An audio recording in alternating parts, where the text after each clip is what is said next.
पाहत आहात Loksamiksha news network आणि या आहेत आजच्या सुपरफास्ट न्यूज।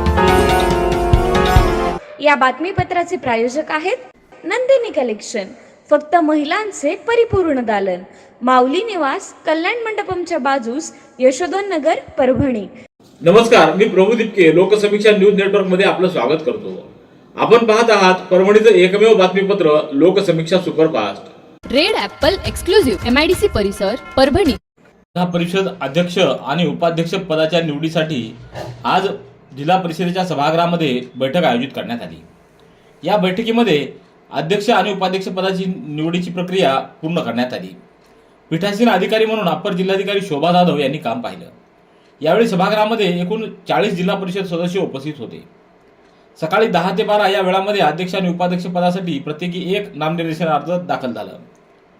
दुपारी 2:30 वाजता पीठासीन अधिकारी शोभा जाधव यांनी अध्यक्षपदासाठी भारतीय जनता पक्षाच्या लता विजयकुमार वाकळे यांची, तर उपाध्यक्षपदासाठी राष्ट्रवादीचे श्रीकांत उत्तमराव विटेकर यांची बिनविरोध निवड झाली असल्याचं घोषित केलं। यावेळी पालकमंत्री मेघना बोर्डीकर यांच्यासह भाजपच्या नेत्यांनी उपस्थित राहून नवनियुक्त अध्यक्ष आणि उपाध्यक्ष यांना शुभेच्छा दिल्या। परभणी जिल्हा परिषदेच्या अध्यक्ष उपाध्यक्ष निवडीसाठी आमची राष्ट्रवादीसोबत सत्ता स्थापनेसाठी बोलणी झालेली होती। त्यानुसार अध्यक्षपद देणार असं आमदार राजेश विटेकर यांनी सांगितलं होतं। तर आम्ही काही दिवस सोबत देखील राहिलो, मात्र अचानक आमदार विटेकर यांनी त्यांची भूमिका बदलली। राष्ट्रवादीनं भाजपासोबत युती करून आमच्या पाठीत खंजीर खूप बसला, तसंच भाजपनंही सत्ता स्थापनेसाठी आम्हाला विश्वासात घेतलं नाही। त्यामुळं आपण जिल्हा परिषद अध्यक्ष उपाध्यक्ष निवडीवर बहिष्कार टाकत असल्याची माहिती शिवसेनेचे संपर्क प्रमुख आनंद जाधव यांनी पत्रकार परिषदेत दिली। शिवसेनेचे जिल्हा प्रमुख आनंद भरोसे यांच्या निवासस्थानी झालेल्या पत्रकार परिषदेला जिल्हा प्रमुख आनंद भरोसे, राजू कापसे पाटील, विजयकुमार कदम आदींसह शिवसेनेचे नेते उपस्थित होते। परभणी महापालिकेची पहिली विशेष सर्वसाधारण सभा आज दुपारी बी रघुनाथ सभागृहात संपन्न झाली। यामध्ये सभागृह नेतेपदी सय्यद समी उर्फ माजुलाला यांची निवड करण्यात आली आहे। तर स्वीकृत समिती सदस्यांच्या निवडी महापौरांनी पुढील बैठकीत घेण्याचं घोषित केलं। शिवसेना, उबाठा आणि काँग्रेस, राष्ट्रवादी काँग्रेस, अजित पवार गट आणि शहर विकास आघाडीचे स्थायी समितीचे सदस्य निश्चित झालेले आहेत। भाजपाच्या सदस्यांची निवड तांत्रिक बाबीमुळे झालेली नाही। तर महापालिकेची विशेष सर्वसाधारण सभा महापौर यांच्या अध्यक्षतेखाली संपन्न झाली। यावेळी उपमहापौर गणेश देशमुख, आयुक्त नितीन नार्वेकर, नगरसचिव विकासरत्न पारखी यांची उपस्थिती होती। तर प्रशासनाच्या वतीनं महापौर, उपमहापौर यांचा प्रथम सभेत सन्मान करण्यात आला। शिवसेना, उबाठा, काँग्रेस, शहर विकास आघाडी आणि राष्ट्रवादी अजित पवार यांच्या स्थायी समितीच्या सदस्यांची नावं गटनेत्यांच्या मार्फत प्राप्त झाली, ती महापौरांनी सभागृहासमोर सादर केली। एकूण 7 विशेष समित्यांवरील सदस्यांच्या नावाबाबत शिवसेना, उबाठा, काँग्रेस, राष्ट्रवादी अजित पवार आणि शहर विकास आघाडी यांनी पत्र दिलं। ती नावं मान्य झाली असल्याची माहिती यावेळी देण्यात आली। सततचे दवाखाने करून कंटाळलात? आता शेवटचा उपाय। डॉक्टर गोविंद कामटे यांचे बालाजी आयुर्वेदिक निसर्गोपचार केंद्राला भेट द्या। शुगर, मूळव्याध, ॲलर्जी, सोरायसिस, गजकर्ण, दमा, लठ्ठपणा, गुडघेदुखी, कंबरदुखी, वात, गाठीचे आजार, लकवा, केस गळणे, मूतखडा, सफेद डाग यांसारख्या जुनाट आजारांवर खात्रीशीर उपचार केले जातात। दारू सोडवण्यासाठी विशेष उपचार उपलब्ध। संपर्क डॉक्टर गोविंद कामटे, आयुर्वेद विद्याविशारद, बालाजी आयुर्वेदिक निसर्गोपचार केंद्र, तलाठी कार्यालयाच्या बाजूला, वसमत रोड, परभणी। संपर्क 9921691008। उत्साह, ऊर्जा आणि स्पर्धात्मकतेच्या वातावरणात जिल्हास्तरीय महसूल, क्रीडा व सांस्कृतिक कार्यक्रमाचं भव्य उद्घाटन आज श्री शिवाजी महाविद्यालयाच्या मैदानावर पार पडलं। यंदा मराठवाडा विभागीय क्रीडा स्पर्धेचं यजमानपद परभणी जिल्ह्याकडे असल्यानं या जिल्हास्तरीय स्पर्धांना विशेष महत्त्व प्राप्त झालं असून खेळाडूंमध्ये मोठा उत्साह पाहायला मिळाला आहे। या कार्यक्रमाला जिल्हा परिषदेच्या मुख्य कार्यकारी अधिकारी नतीशा माथुर, महापालिकेचे आयुक्त नितीन नार्वेकर, निवासी उपजिल्हाधिकारी अनुराधा ढालकरी, शिवाजी महाविद्यालयाचे प्राचार्य जाधव, उपविभागीय अधिकारी उदयसिंह भोसले, शैलेश लाहोटी, संगीता चव्हाण, जीवराज दापकर, तहसीलदार संदीप राजापूर यांच्यासह महसूल विभागातील अधिकारी कर्मचारी मोठ्या संख्येने उपस्थित होते। या क्रीडा स्पर्धांमध्ये मैदानी स्पर्धांसह kho kho, kabaddi, volleyball, cricket, badminton, table tennis, ring tennis, carrom, बुद्धिबळ, लॉन टेनिस तसंच जलतरण अशा विविध क्रीडा प्रकारांचा समावेश असणार आहे। प्रवाशांच्या सुरक्षिततेसाठी राबवण्यात येणाऱ्या ऑपरेशन यात्री सुरक्षा अंतर्गत नांदेड विभागातील रेल्वे संरक्षण दलानं परभणी रेल्वे स्थानकावर चोरीचे 2 प्रयत्न उधळून लावलेत. 17 मार्च रोजी सकाळी 11:30 वाजता सीबीआय नांदेडचे सहाय्यक उपनिरीक्षक अमोल वावळे आणि कॉन्स्टेबल आजी ते प्लॅटफॉर्म क्रमांक 1 वर फूट ओव्हरब्रिज परिसरात गस्त घालत होते. यावेळी त्यांनी प्रवाशाचं सामान चोरण्याच्या प्रयत्नात असलेल्या विनोद याला संशयित म्हणून ताब्यात घेतलं. त्यानंतर सुमारे 11:45 त्याच पथकानं एफओबी जवळील यार्ड परिसरात गस्त घालत असताना नारायण यालाही चोरीचा प्रयत्न करत असताना पकडलं. दोन्ही आरोपींना पुढील कारवाईसाठी शासकीय रेल्वे पोलीस परभणी यांच्या ताब्यात देण्यात आले. परभणी जिल्हा परिषदेच्या अध्यक्षपदी भाजपच्या लता वाकळे तर उपाध्यक्षपदी राष्ट्रवादीचे श्रीकांत विटेकर यांची निवड झाल्यानंतर त्यांच्या चाहत्यांनी जिल्हा परिषदेसमोर फटाक्यांची मोठी आतिषबाजी करत आनंद साजरा केलाय. आज दुपारी 2 वाजता जिल्हा परिषदेच्या सभागृहात अध्यक्ष व उपाध्यक्ष निवडीसाठी बैठक पार पडली. या बैठकीत अध्यक्ष व उपाध्यक्ष हे बिनविरोध निवडून आले. त्यानंतर भाजप व राष्ट्रवादीच्या कार्यकर्त्यांनी फटाके फोडून जल्लोष साजरा केला. उपप्रादेशिक परिवहन कार्यालय परभणीच्या वतीनं दुचाकी वाहनांसाठी MH22BL ही नवीन मालिका सुरू करण्यात आलेली आहे. इच्छुक नवीन वाहन खरेदी करणाऱ्या वाहनधारकांनी विहित नमुन्यातील विहित पसंती क्रमाच्या शुल्काचा डिमांड ड्राफ्ट उपप्रादेशिक परिवहन अधिकारी परभणी यांच्या नावे 20 व 23 मार्च रोजी दुपारी 2:30 पर्यंत सहाय्यक रोखापाल खिडकी क्रमांक 11 वर जमा करावा. नवीन वाहन नोंदणी ही वितरकाच्या स्तरावर होत असल्यानं लिलाव दिनांकामध्ये व सिरीज सुरू करण्याच्या दिनांकात बदल करण्याचे पूर्ण अधिकार सदर कार्यालयाकडे असणार आहेत. जिल्हा परिषदेच्या महिला व बालविकास विभागाच्या वतीनं आयोजित करण्यात आलेला आदर्श पर्यवेक्षिका, अंगणवाडी सेविका आणि मदतनीस यांचा पुरस्कार वितरण सोहळा नुकताच संपन्न झाला. श्री लक्ष्मीनारायण मंगल कार्यालय येथे आयोजित जिल्ह्यातील आदर्श पर्यवेक्षिका, अंगणवाडी सेविका व मदतनीस यांच्या पुरस्कार वितरण सोहळ्याचं आयोजन करण्यात आलं होतं. यावेळी कार्यक्रमासाठी जिल्हाधिकारी संजय सिंह चव्हाण, मुख्य कार्यकारी अधिकारी नतिशा माथुर, जिल्हा आरोग्य अधिकारी डॉक्टर संजय पांचाळ, उपमुख्य कार्यकारी अधिकारी रेखा काळम, प्रखर अग्रवाल आदींची उपस्थिती होती. याप्रसंगी नागपूर नंतर दुसरी AI अंगणवाडी जिंतूर तालुक्यातल्या चारठाणा येथे सुरू करण्यात आली आहे. तिचं ऑनलाईन उद्घाटन जिल्हाधिकारी संजय सिंह चव्हाण यांच्या हस्ते करण्यात आलं.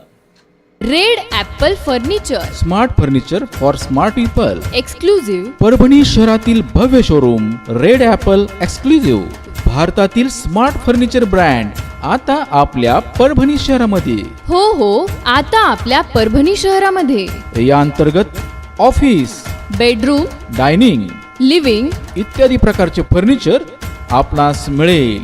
Bedroom set, bed, dressing table, sofa set, कपाट, डायनिंग टेबल टीपॉय आणि स्टील फर्निचर इत्यादी सर्व प्रकारचे फर्निचर तेही आकर्षक किमतीमध्ये उपलब्ध आहे. एक वेळ अवश्य भेट द्या. रेड ॲपल फर्निचर, MIDC परिसर, भारतीय स्टेट बँकेच्या जवळ, परभणी. परभणी महानगरपालिकेच्या स्वीकृत सदस्यपदी परभणी येथील सामाजिक कार्यकर्ते तथा काँग्रेसचे निष्ठावंत कार्यकर्ते हरिदास कोंडिबा महामुने यांना स्वीकृत सदस्यपद द्यावं अशी मागणी समाजातील नागरिकांमधून करण्यात आलेली आहे. हरिदास महामुने हे गेल्या अनेक वर्षापासून काँग्रेस पक्षामध्ये सक्रिय आहेत. तर 2012 मध्ये त्यांच्या आईला राष्ट्रीय काँग्रेसकडून प्रभाग क्रमांक 6 मधून निवडणुकीची उमेदवारी देखील देण्यात आलेली होती. त्यांच्या सामाजिक कार्याचा आढावा पाहता त्यांना स्वीकृत सदस्यपदी नियुक्ती द्यावी अशी मागणी करण्यात आलेली आहे. याबाबत जिल्हाध्यक्ष बाबाजानी दुराणी, माजी खासदार तुकाराम रेंगे, माजी आमदार सुरेश देशमुख आदींना पत्र देण्यात आले असून त्यांची शिफारस करावी अशी मागणी देखील करण्यात आलेली आहे.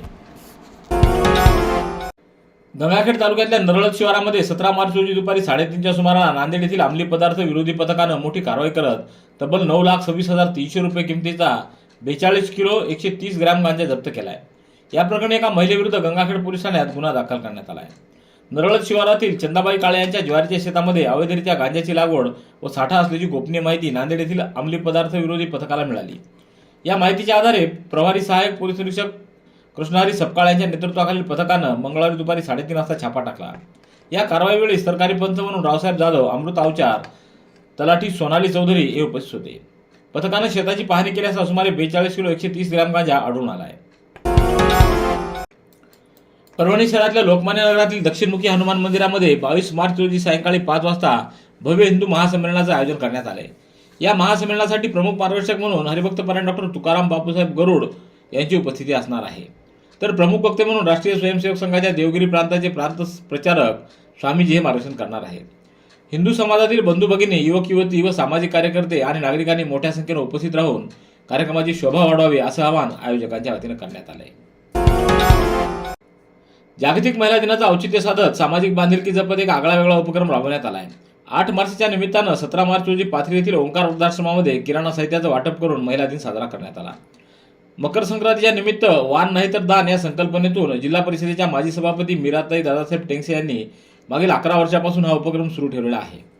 दरवर्षीप्रमाणे यंदाही त्यांनी वृद्धाश्रमासाठी आर्थिक मदत व आवश्यक किराणा साहित्य भेट दिलं. त्यांच्या या उपक्रमामुळे वृद्धांच्या चेहऱ्यावर समाधान आणि आनंद झळकताना दिसून आला. याप्रसंगी मीराताई टेंगसे, जिजाऊ ब्रिगेडच्या पाथरी तालुकाध्यक्षा शिवकन्या पौळ, शिक्षक सोमनाथ डोंगरे, पंकज बिराजदार, अक्षय कॉम्प्युटरचे संचालक तुकाराम पौळ आदींची उपस्थिती होती.